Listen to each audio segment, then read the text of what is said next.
इस लोक में जो भाव दिया गया है उस भाव को समझना है। और इस लोक यह है कि धनाढ्य नरः दीर्घो नास्ति तुल्यं न दरिद्रो लघु जनानां मनः वचम शक्ति च कर्मणानां निखिलं शरण्ये गुरुं प्रपद्ये।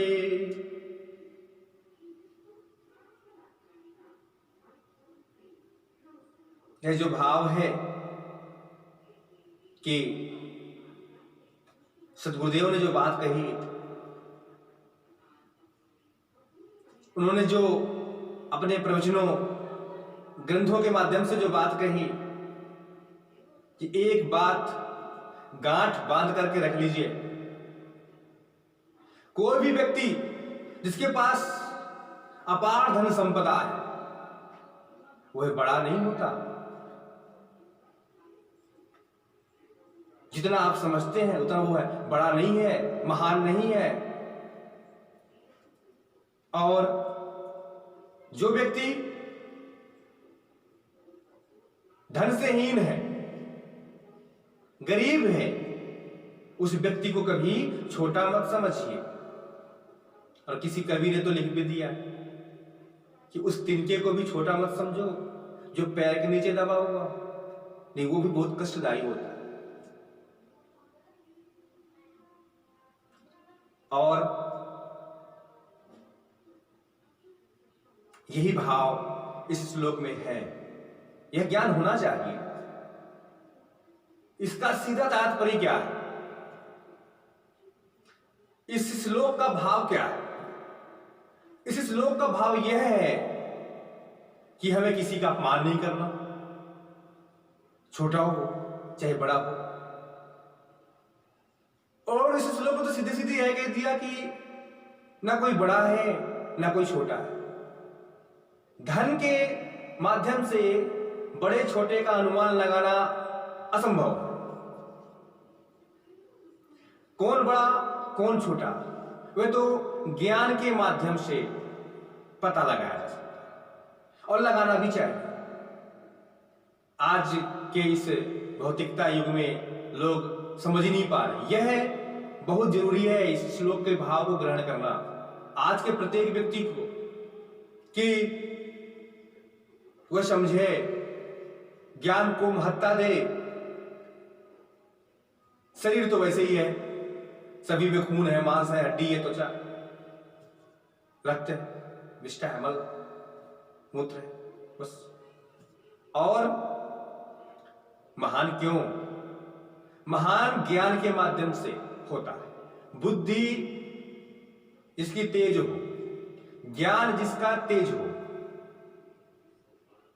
जिसकी बुद्धि चैतन्य हो, वह महान, वह बड़ा है। उसके पास धन हो अथवा नहीं हो, यदि उसका ज्ञान, उसके ज्ञान का लेवल ऊंचा है, बातें महान हैं, और वास्तव में उसने ऐसा ज्ञान बताया कि आपने कभी सोचा होगा और उसने बतला दिया, वह ज्ञान किसी भी माध्यम का हो सकता है। व्यापार के रूप में भी, धर्म के रूप में भी, समाज के रूप में भी, परिवार के रूप में भी, ज्योतिष के क्षेत्र में भी, मंत्र के क्षेत्र में भी, तंत्र के क्षेत्र में भी उसकी बुद्धि काम करती है। सटीक रास्ता दिखलाता है, बतलाता है, अच्छा पथ प्रदर्शक है, वह महान है क्योंकि उसके पास बुद्धि है। उसने अपने शरीर में देवता को स्थापित किया है। अब यूं ही किसी के शरीर के देवता इस स्पष्ट रूप से खड़े होकर के खड़े तो हो नहीं जाएंगे कि लो देखो मुझे इसने सिद्ध करा। वो तो आत्मिक रूप से जब आप चिंतन करेंगे उस व्यक्ति के रूप में कि क्या इसमें देवता है, मैं देखना चाहता हूं, आपकी आत्मा ही बतला देगी कि हाँ इसमें कुछ है, कुछ अंश है, यह दूसरों से अलग है, यह महान है। और फिर जो महान है उसके सामने नतमस्तक होना ही चाहिए। मैं भी होता हूं, कई लोग मुझे मिलते हैं, और कभी कभी तो ज्ञान की बात की जाए तो एक जानवर भी ज्ञान दे जाता है, एक शराबी भी ज्ञान दे जाता है।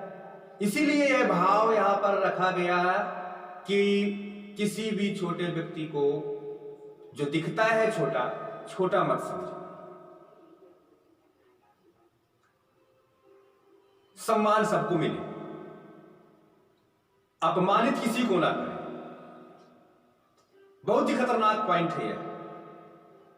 अपमानित करने वाला व्यक्ति बहुत कष्ट भोगता है, यातना सहता है, चाहे वह किसी भी बड़े से बड़े गुरु का शिष्य हो। इतना जरूर होता है कि जो महान गुरु होता है, जब हम किसी समस्या में होते हैं, जब अपनी बात हम उसे कहते हैं कि मुझे यह समस्या आई कहां से, क्यों आई, उसका एक रास्ता बतला करके उस समस्या से दूर कर देता है। जो अपार दुख मिलना होता है, उस अपार दुख को एक छोटे से दुख में करके दूर कर देता है। यह गुरु की क्षमता होती है, सदगुरु की क्षमता होती है। और मनः वचम शक्तिच्चा कर्मणा, अपने मन से, अपने वचन से और अपने कर्म से, अपने यथाशक्ति अनुसार ऐसे लोगों के शरण में जाना चाहिए, सहयोग करना चाहिए। कोई धन का सहयोग कर सकता है, कोई मन का सहयोग कर सकता है, और कोई तन का सहयोग कर सकता है। अब मैं आपको बतलाऊं तन मन धन का सहयोग कैसे। तन आप जानते हैं, शरीर के माध्यम से। भाई मैं पैसा नहीं देना चाहता, है ही नहीं ना, तो मैं अपना शरीर का 4 घंटा समय गुरु के लिए दिया। देना है, उससे फायदा हो नहीं हो वो अलग बात है। हमें अपने तन का सहयोग, सेवा देना है। फिर मन का, मन होना चाहिए कि नहीं, इसका कार्य अच्छा है, मैं इसे मन रूप में, आज तो मन का रूप तो फेसबुक, व्हाट्सएप, यूट्यूब चैनल्स में आप अपने घर बैठे, मन होगा ये सही है यार, क्लिक कर देते, कुछ लिख देते, जाता क्या है। आपके उस एक शेयर से क्या आपका डाटा ज्यादा लग गया? नहीं। आपके लाइक से क्या आपका पैसा अधिक लग गया? नहीं। आपको तो जो निःशुल्क डाटा मिला है उसका यूज करेंगे तो खत्म हो जाएगा, नहीं करेंगे तो खत्म हो जाएगा। यह मन का शरीर।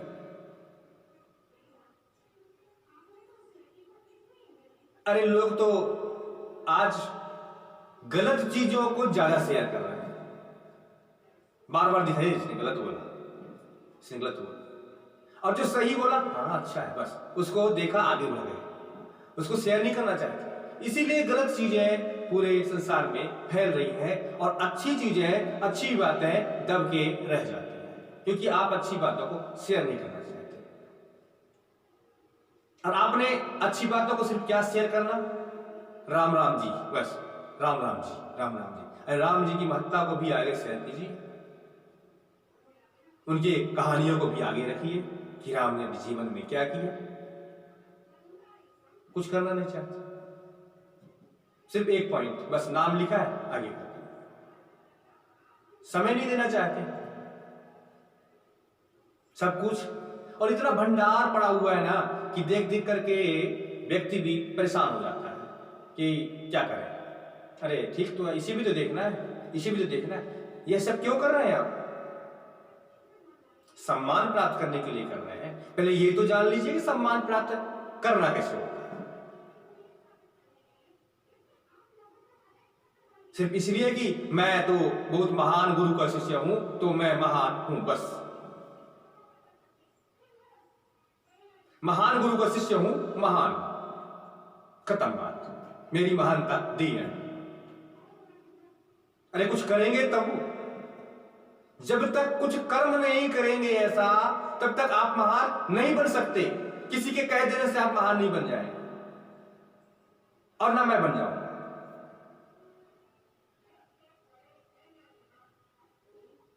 मुझे बोलना ही पड़ेगा, क्योंकि मेरे गुरु ने मुझे यही बात बतलाई कि कुछ ऐसा करो जिससे दुनिया याद रखे, चाहे गलत ही करो। रावण बनो तो ऐसा रावण बनो कि दुनिया याद रखे, राम बनो तो ऐसा राम बनो कि दुनिया याद रखे। आपको राम बनना है, आपको कृष्ण बनना है, आपको बुद्ध बनना है, आपको सन्यासी भी बनना है, तो गृहस्थ में रह करके एक ऐसा सन्यासी बन जाना है कि आपका समाज आपको नतमस्तक हो जाए, पूरा विश्व आपके नतमस्तक हो जाए, तब मेरे शिष्य हो।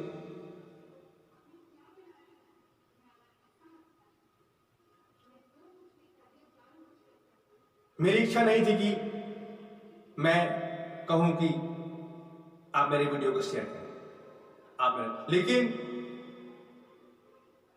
कहना पड़ा, क्योंकि चेतना देनी ही पड़ेगी। मैं सोचता था मुझसे महान महान व्यक्ति हैं, लेकिन मैंने देखा कि सिर्फ चित्र देख करके लाइक कर देते हैं। आपके सामने भगवान राम की कोई बात हो और उस बात के सामने YouTube में थंबनेल जो होता है वह बिल्कुल राक्षस का लगा दे, आप कभी उसको देखेंगे ही नहीं कि उसके अंदर है क्या चीज।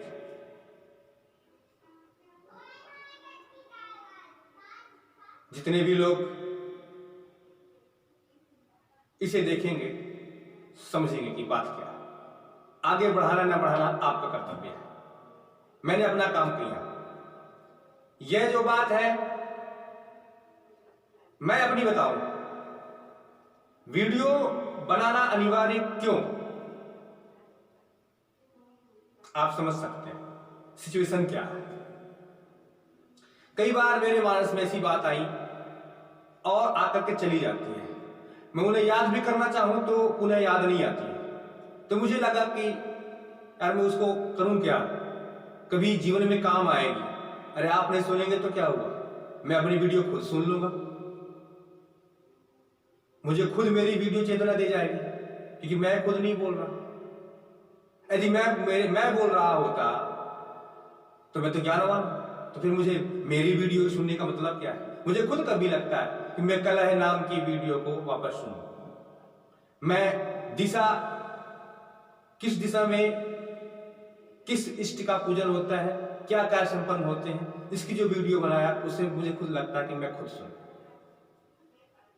सभी के जीवन के लिए अनिवार्य है, इसलिए लगता है। तो यह जो भाव है इस श्लोक का पुनः पुनः आपको याद दिला देना चाहता हूं कि किसी भी व्यक्ति को छोटा ना समझें और ग्रहण करने की प्रवृत्ति होनी चाहिए। देने की प्रवृत्ति है, किसी को समझाने की यदि प्रवृत्ति है तो समझने की प्रवृत्ति भी होनी चाहिए, सुनने की प्रवृत्ति भी होनी चाहिए, और किसी भी बात का निर्णय चिंतन करके लेना चाहिए। तुरंत किसी सुने और तुरंत उसका निर्णय दे दिए, ऐसा नहीं। उसको चिंतन करें कि वो आखिर कह क्या रहा है, पूरी बात को आप सुने कि सामने वाला कहना क्या चाहता है, फिर उसका आप जवाब दें तो अच्छा रहेगा। और मैं इस वीडियो में इतना ही कहना चाहूंगा। अगली वीडियो में फिर मिलेंगे। ओम निखिल, जय सद्गुरुदेव।